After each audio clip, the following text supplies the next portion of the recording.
వాస్తవానికైతే తమన్ కు చిన్నప్పటి నుంచి మ్యూజిక్ పై ఇంట్రెస్ట్ ఉంది. కానీ అనుకోకుండా యాక్టర్ గా ఇంట్రడ్యూస్ అయ్యాడు తమన్. శంకర్ దర్శకత్వంలో వచ్చిన బాయ్స్ సినిమాలో కీలక పాత్రలో నటించాడు. కానీ బాయ్స్ తర్వాత మ్యూజిక్ డైరెక్టర్ గా మారిపోయాడు తమన్. దీంతో యాక్టింగ్ వైపు పెద్దగా దృష్టి పెట్టలేదు. కొన్ని సినిమాలో మాత్రం గెస్ట్ అపీరియన్స్ ఇచ్చాడు. ఇక సంగీత దర్శకుడిగా ఇప్పుడు తమన్ క్రేజ్ ఎలా ఉందో చూస్తూనే ఉన్నాం. టాలీవుడ్ లో వస్తున్న భారీ సినిమాలన్నిటికీ దాదాపుగా తమనే మ్యూజిక్ అందిస్తున్నాడు.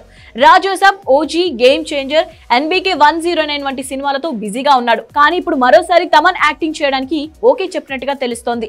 ఈ సినిమాలో హీరోయిన్ గా ప్రేమలు బ్యూటీ మమితా బైజు నటిస్తుండడం విశేషం. ప్రముఖ నిర్మాణ సంస్థ లైకా ప్రొడక్షన్స్ ఓ సినిమా ప్లాన్ చేస్తోంది. ఈ చిత్రంలో అథర్వ మురళి హీరోగా నటిస్తున్నాడు.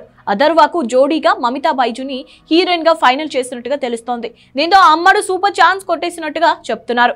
ఈ సినిమాతో ఆకాష్ భాస్కరన్ దర్శకుడిగా పరిచయం అవుతున్నాడు. ఈ సినిమాలోనే తమన్ కీలక పాత్రలో నటించబోతున్నట్టుగా తెలుస్తోంది. అది కూడా పూర్తి స్థాయి రోల్ అని అంటున్నారు. అయితే తమన్ ఎలాంటి పాత్రలో కనిపిస్తాడనేది ఆసక్తికరంగా మారింది.